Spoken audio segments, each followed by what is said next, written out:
je suis la candidate d'une plateforme citoyenne. Et je vais vous donner un autre exemple. Moi, j'ai co-créé un parti démocratique. Donc, on fonctionne par référendum interne. C'est-à-dire que les statuts, c'est l'équivalent pour une association d'une constitution pour un État, dit qu'il y a une assemblée générale permanente, des membres à égalité qui décident. Eh bien, on a comme membre quelqu'un comme Julien Bayou, c'est-à-dire le secrétaire général des Verts.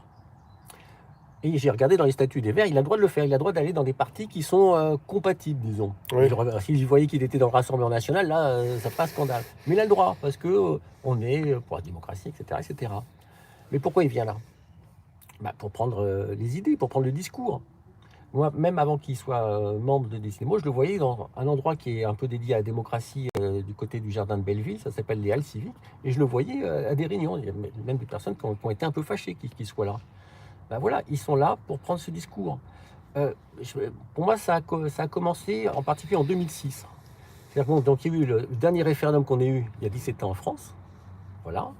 Ils sont sentis, ils sont piégés eux-mêmes, les politiciens, parce qu'ils pensaient qu'ils allaient avec leur médiatisation. Je vous donne un exemple. À la matinale de France Inter, j'avais entendu qu'il y a eu 23 invités pour le oui et il y en a eu 4 pour le non. Donc en fait, déjà, il y a la façon d'influencer. Pour qu'il y ait de la démocratie, il faut l'égalité du pour, du contre, une égalité d'assemblée, ça s'appelle l'iségorie. Il n'y avait pas ça. Ils ont eu le non. Eh bien, les politiciens, ils ont compris qu'il y avait cette demande de démocratie. Il y a eu Ségolène Royal qui avait créé Désir d'avenir au Parti socialiste et qui a attiré énormément d'adhérents. C'était le maximum des adhésions au Parti socialiste. Et du côté du centre droit, c'est Bayrou qui a créé un parti qui s'appelle le Mouvement démocrate, où il a fait croire que ça allait se passer comme ça. Mais en fait, c'était pas démocratique parce que ces politiciens, ils ont gardé en particulier ce qui est le plus important pour eux, ça s'appelle la commission électorale, c'est-à-dire de désigner les candidats. Et parce que c'est là qu'il y a le pouvoir, c'est là où il y a les postes, leur carrière, etc. On va dire, toi tu vas être candidat là, tu as une chance d'être élu, bon celui-là, on s'en fout, on va le mettre à cet endroit-là, c'est sûr qu'il ne sera pas élu. Donc ils ont gardé ce pouvoir en particulier, donc ils n'ont pas fait une organisation démocratique.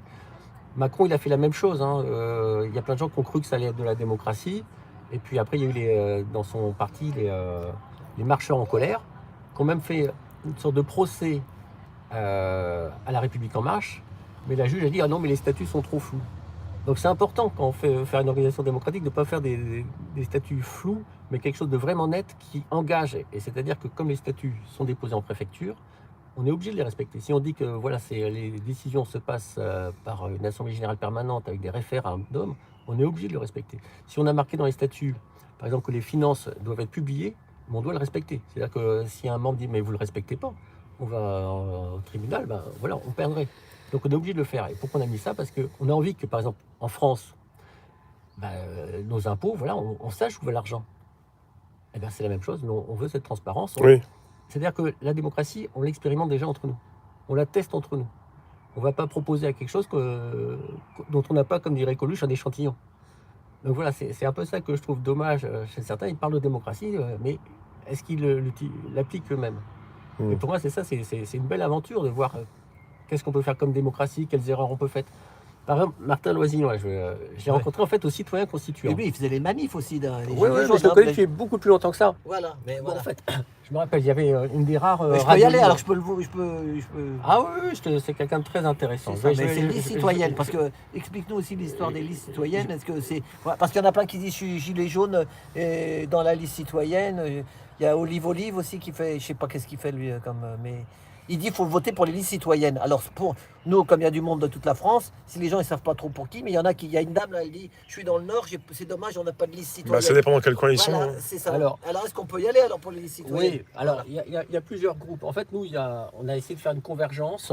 La convergence la plus large qui s'est faite, elle s'appelle Convergence RIC. Vous cherchez sur Internet, vous cherchez Convergence RIC législative, vous verrez une carte où il y a vraiment des candidats qui sont pour le RIC constituant, qui est une base de la démocratie. C'est vraiment le verrou, la clé de voûte pour faire de la démocratie. Il parle de ça, il parle de ça dans son papier. Et voilà. Et puis, donc il a cet aspect-là qui est et puis plus important. C'est un des seuls qui parle. Il est sur la carte d'ailleurs. Voilà, et c'est un des seuls qui parle de. Voilà. Mais lui, je vais quand même parler un peu de lui, c'est intéressant, l'historique de la démocratie. Donc, fin 2011, sur Radio Ici Maintenant, qui est une des seules radios libres qui existe encore depuis 40 ans, qui n'est pas donnée par le CSA, une fréquence qui n'est pas donnée par le CSA. Quelle radio tu dis? Radio Ici et Maintenant. Ah oui. Qui fait la vague d'OVNI